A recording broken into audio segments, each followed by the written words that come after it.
강의를 시작하기 전에 동영상을 만드는 저에게 많은 힘이 되는 구독, 좋아요, 클릭을 부탁하면서 시작하겠습니다.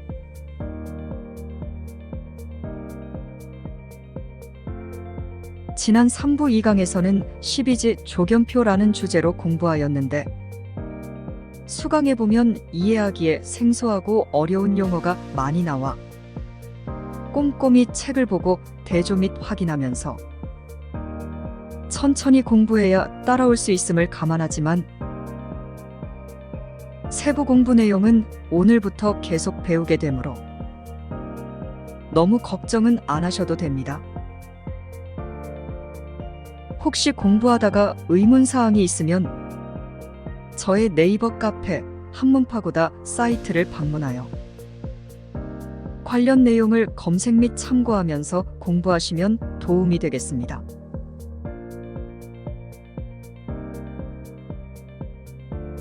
오늘은 3부 3강 지지의 합형충파의 편을 공부하겠습니다. 슬라이드의 도표는 합, 형, 충, 파, 해를 하나의 도표로 정리한 것입니다. 여기서는 간단하게 설명할 것이니 입으로 익숙하게 나올 수 있도록 반복하세요. 예전에 명리 공부할 때 외우지 않았더니 빨리 찾기 어렵더라고요. 합은 결합한다는 것이고 형은 형벌을 준다는 것이고 충은 충돌한다는 것이고 파는 깨뜨린다는 것이고 해는 해를 입힌다는 것입니다. 합을 제외하고 모두 어감이 부정적이죠. 앞서 오행의 생과 극에 대해서 이야기한 적이 있어요. 생은 도움을 준다는 것이고 극은 힘들게 하겠다는 말인데요. 12지를 오행과 연결시킨 후 생극을 했었잖아요. 합, 형, 충, 파, 해는 오행만 기준으로 보는 것이 아니고 계절과 방위, 시간 등을 포함해서 글자와의 관계를 살피는 거예요. 한 번에 익숙해지지 않는다고 걱정하지 마세요. 뒷부분에 가면 12지를 하나하나 다시 안내를 할 테니까요. 여러 방면으로 자주 보아야 하는 이유는 사주를 읽을 수 있는 틀을 마련하기 위한 거예요. 우리가 수학을 배울 때 원리를 알기도 전에 구구단을 외우잖아요. 몇십 년이 지난 후에도 기억하고 있고요. 구구단 가지고 무엇을 한다는 것이 아니고 수학을 하기 위한 틀을 마련하는 것과 같아요. 그러니 외워보세요. 한 가지 팁을 드린다면 노트를 하나 준비하고 따라 그려보세요. 시간이 걸려도 그리면서 보면 훨씬 친숙해져요. 아니면 우리 선조들이 했던 방식으로 왼손을 펴고 해자축 임묘진 사오미 신유수를 눈으로 익힌 후 공부하는 방법도 좋고요. 자는 항상 네 번째 손가락 아래 마디에 있어요. 위치적으로는 가장 아래라고 생각하는 것이고요. 자부터 시작해서 시계가 도는 방향으로 엄지손가락으로 위치를 짚어가세요. 예전 어른들이 손가락으로 사주를 보셨는데 이 왼손을 활용한 거랍니다. 인이라고 쓰인 곳이 음력 1월이에요. 묘는 2월이고 지는 3월이 되죠. 합에는 4종류가 있어요. 육합, 삼합, 귀삼합, 방합. 더 있는데 제가 모르는 것이 있을 수도 있어요. 다만 명리를 볼 때 쓰는 것이 이 정도라는 거예요. 역학을 공부할 때 지나치게 한 것에 몰두하는 분이 계세요. 몰두하는 것은 좋은 공부 습관이긴 하죠. 그런데 잘 모르는 상태에서 몰두하면 다른 것을 볼 수 없어요. 지금은 이러한 것이 있구나를 알아보는 시간입니다. 새로운 곳에 도착해서 그곳이 어떤 곳인지 둘러보는 정도로만 생각하세요. 그곳이 좋아지면 인연이 맺어지겠죠. 합의 종류들은 모두 끊어지지 않는 인연이 있는 거예요. 이제 6합부터 살펴볼게요.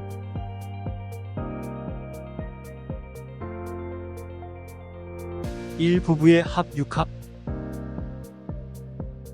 6합은 여섯 번째 칸과 합한다고 해서 붙여진 이름이에요.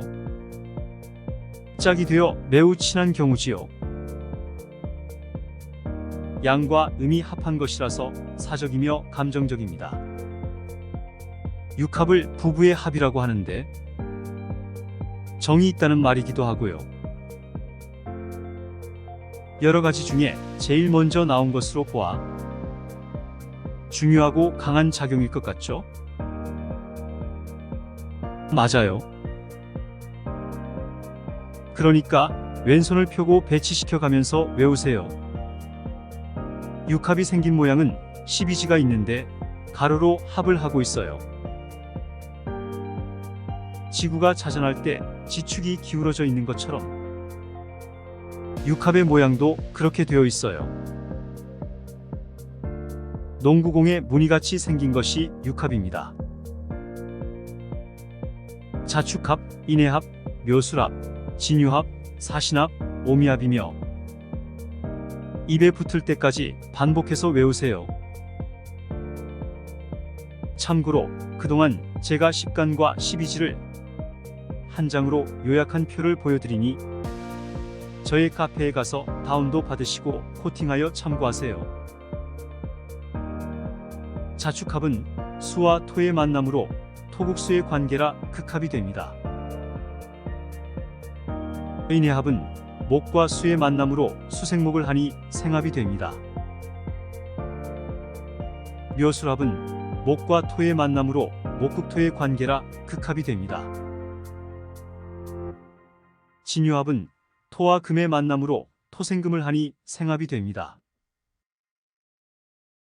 사신합은 화와 금의 만남으로 화극금의 관계라 극합이 됩니다. 오미합은 화와 토의 만남으로 화생토를 하니 생합이 됩니다. 그러고 보니 극합과 생합을 반복하고 있죠. 극합을 하면 아무래도 한쪽이 다른 한쪽을 극하면서 합을 하니 부드럽지만은 않은 상태예요. 생합은 생을 해주니 생을 받는 쪽이 더 좋겠죠. 육합은 합을 한 후 다른 오행으로 바뀌기도 합니다. 그중 자축합과 오미합은 바로 옆의 지지와 합을 함으로 가까운 거리에 합이 됩니다. 자축합은 겨울 지지의 합이라 비밀스러우며 별로 드러나지 않으며 오미합은 여름의 합으로 밖으로 잘 드러냅니다. 슬라이드의 그림은 12지 아래 지장간을 같이 넣은 거예요. 지장간은 그 지지가 가지고 있는 잠재의식이라고 생각할 수 있는데요. 대놓고 드러내지는 않지만 그러한 성질을 갖고 있는 것이기 때문에 정확하게 살피려면 지장간을 무시하면 안 됩니다. 지지의 합충을 보기 전에 지장간끼리의 관계를 살펴보려고 해요. 곡선으로 된 화살표는 생, 직선으로 된 화살표는 극을 나타냅니다. 지지와 오행이 똑같은 천간에는 표시하지 않았어요. 자축합은 금생수를 하기도 하고 토국수를 하기도 합니다. 그래서 자축합이 되는 경우에는 수의 세력이 많으면 수로 보고 토의 세력이 많으면 토로 본다고 합니다. 오미합의 경우는 지장간에서 을목이 병화를 생해주죠. 정화는 기토를 생해주고요. 오미합을 화로 보는데 천간의 경우는 합을 해서 다른 오행으로 변하기 위해서는 주변의 사주글자들도 호응을 해주어야 해요. 오미가 합을 하여 화가 되려고 해도 수의 세력이 많으면 그렇게 되지 않거든요. 인의 합과 사신합은 역마의 성격을 띤 합입니다. 변화가 많아서 온전한 합이 되지 못하고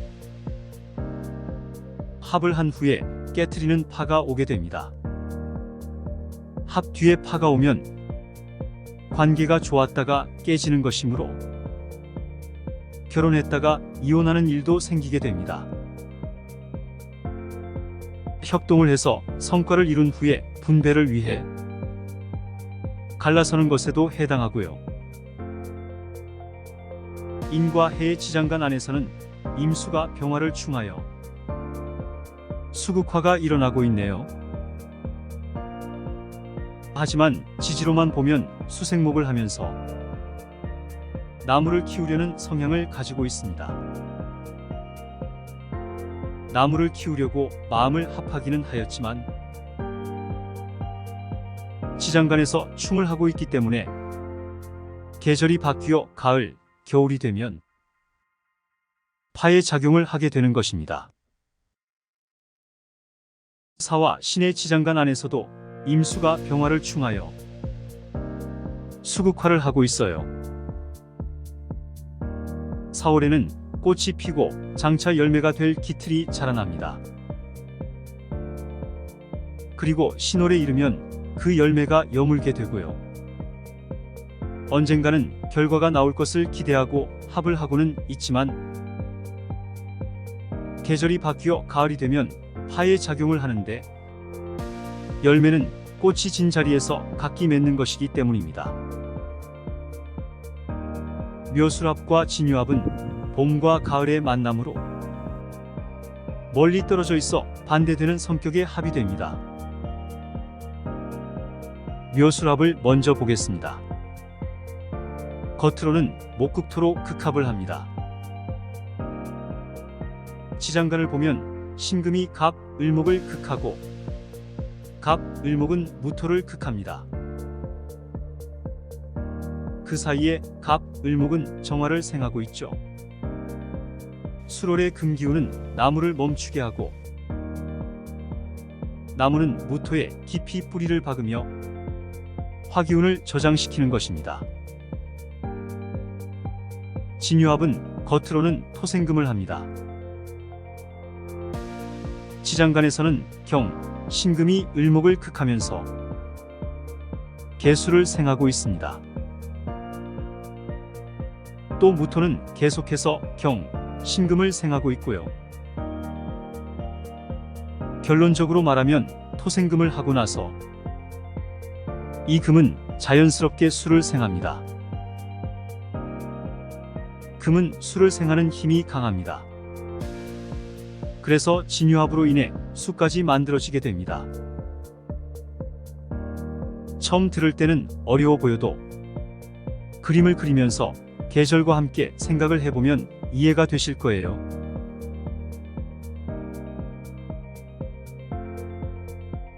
양이 많아서 나누어서 진행하겠고, 그럼 계속하여 다음 강에서 삼합이라는 내용으로 뵙겠습니다.